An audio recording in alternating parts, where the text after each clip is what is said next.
بسم اللہ الرحمن الرحیم۔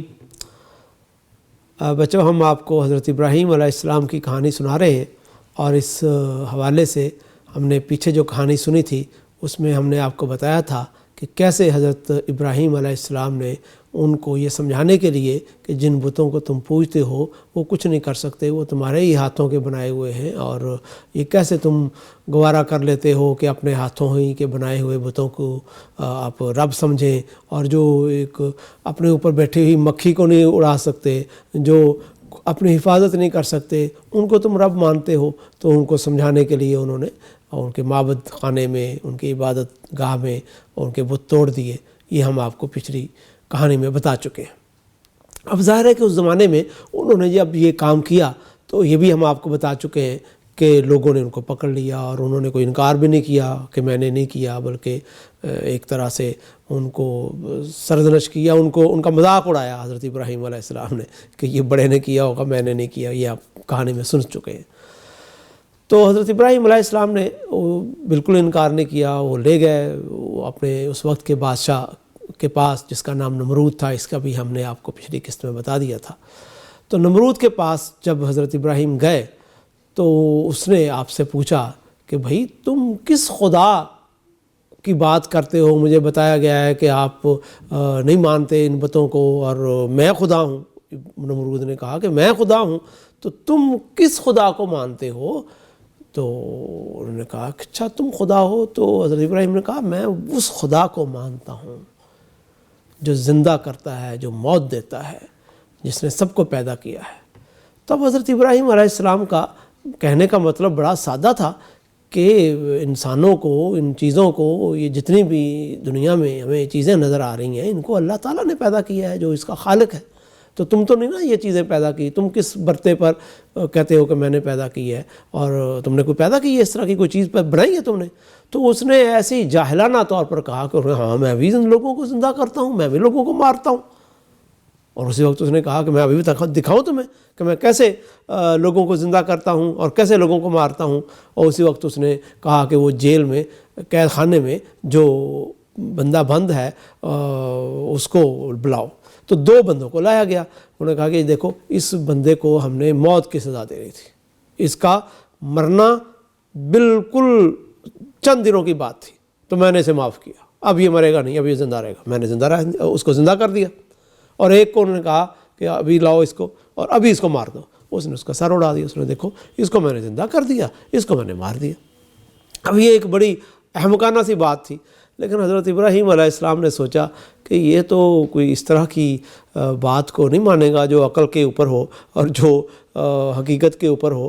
اس کو اسی طرح کا کوئی بات کرنی پڑے گی جس کو یہ غلط ثابت نہ کر سکے۔ تو حضرت ابراہیم نے کہا کہ ہاں ٹھیک ہے، چلو تم نے ایک کو چھوڑ دیا، ایک کو مار دیا، لیکن ایک بات ہے کہ میرا پروردگار جو ہے نا وہ مشرق سے سورج نکالتا ہے اور مغرب میں اس کے حکم پر غروب ہوتا ہے۔ تم ایسے کرو، تم آج سورج سے کہو، اگر تم رب ہو تو تم سورج سے کہو کہ وہ مغرب سے نکلے اور مشرق میں غروب ہو جائے۔ وہ بندہ تو چھوڑ سکتا تھا یا مار سکتا تھا، یہ کام کیسے کرتا؟ تو وہ چپ ہو گیا یکدم، مطلب کہ اس کو سمجھ نہ آئی کہ میں ابراہیم کے جواب میں یہ کیا کہوں۔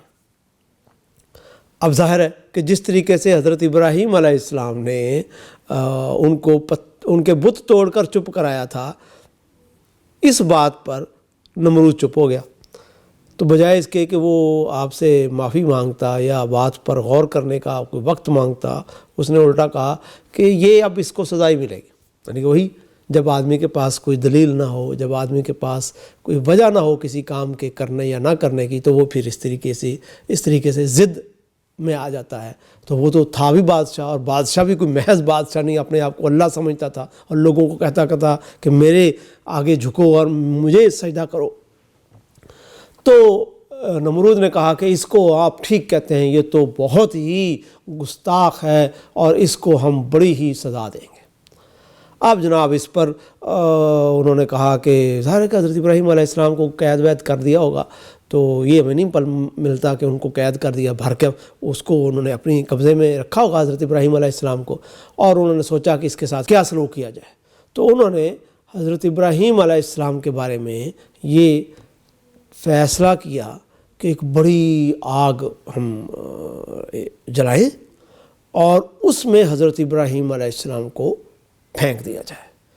یہ انہوں نے ایک طرح سے اس بات کا بدلہ لینے کا فیصلہ کیا کہ جس طریقے سے اس ابراہیم نے ہمارے بتوں کی شان کے خلاف اور ان کو توڑ مروڑ کر ان کو ختم کر کے ان کی بے عزتی کی ہے، ہم ابراہیم علیہ السلام کی بے عزتی کرتے ہیں اور لوگوں کے سامنے ایک اسے عبرت کا نمونہ بناتے ہیں کہ سب کے سامنے ہوگا اتنی آگ جل رہی ہے اور اس میں ابراہیم کو پھینک دیا گیا ہے، وہ تو بالکل ختم ہو جائیں گے، کوئلہ ہو جائیں گے، جل کر مر جائیں گے، تو ہم اس کو لوگوں کے سامنے اس کا مذاق اڑائیں گے۔ تو جناب انہوں نے کیا کیا، بہت بڑی آگ جو ہے وہ انہوں نے جلائی۔ ظاہر ہے کہ بہت لکڑیاں اکٹھی کی ہوں گی، اور اس زمانے میں لکڑیوں سے آگ جلاتے تھے، تو انہوں نے لکڑیاں اکٹھی کر کے، وہ کہا جاتا ہے کہ ابراہیم علیہ السلام کو انہوں نے بڑے سے، اب حضرت ابراہیم تو خود تو نہیں انہوں نے کہا ہوگا کہ آپ یہاں پر بیٹھ جائیں، انہوں نے کہا جاتا ہے کہ ایک بڑا سا جھولا بنایا، اس جھولے میں انہوں نے حضرت ابراہیم کو ڈالا اور یوں پھینکا اور حضرت ابراہیم کو علیہ السلام کو اس میں پھینک دیا، اور ظاہر ہے کہ آگ جل رہی تھی، یہ نہیں کہ وہ لکڑیوں میں بٹھا دیا پیچھے آگ لگائی، انہوں نے آگ جلائی، پہلے شعلے بلند ہوئے اور پھر حضرت ابراہیم علیہ السلام کو اس جھولے کی مدد سے انہوں نے وہاں پر پھینک دیا۔ اب کیا خیال ہے آپ کا، کیا ہوا ہوگا؟ یہی سمجھ میں آتی ہے نا بات کہ آگ نے حضرت ابراہیم علیہ السلام کو جلا دیا ہوگا، یہی وہ سمجھ رہے تھے نمرود اور اس کے ماننے والے، لیکن ایسا نہیں ہوا۔ یہ بات یہاں سے چلی تھی کہ اصل اللہ تعالیٰ کون ہے اور وہ کس کی حفاظت کرتا ہے، وہ کس کے ساتھ ہے۔ تو اللہ تعالیٰ نے فیصلہ کیا، اور ہمیشہ اللہ تعالیٰ کا فیصلہ یہی ہوتا ہے کہ وہ اپنے رسولوں کے ساتھ ہوتا ہے۔ تو اللہ تعالیٰ نے آگ کو حکم دیا کہ آگ تم نے ابراہیم علیہ السلام کو جلانا نہیں ہے، نہ صرف یہ کہ جلانا نہیں ہے بلکہ اتنی ٹھنڈی بھی نہیں ہونا کہ ابراہیم علیہ السلام کو نقصان پہنچے۔ اب وہ آگ جلتی رہی، اور اس کے بعد انہوں نے دیکھا کہ انہوں نے نظر آیا کہ ابراہیم تو اچھے خاصے بھلے چنگے ہیں اس میں، اور ابراہیم اس جلتی ہوئی آگ سے بالکل صحیح سلامت وہ باہر آ گئے۔ اب یہ الٹا ہی معاملہ ہو گیا، انہوں نے حضرت ابراہیم علیہ السلام کو بے عزت کرنے کے لیے، ان کے اللہ کا مذاق اڑانے کے لیے یہ سارا کام کیا تھا، اور الٹا یہ ثابت ہو گیا کہ اللہ کون ہے۔ اللہ وہی ہے جس کو حضرت ابراہیم علیہ السلام اپنا اللہ مان رہے ہیں، اور اللہ کا حکم کس کے ساتھ ہے؟ وہ ابراہیم کے ساتھ ہے، نمرود کے ساتھ نہیں ہے۔ یعنی کہ اس سے بڑی دلیل شاید ہو ہی نہیں سکتی تھی۔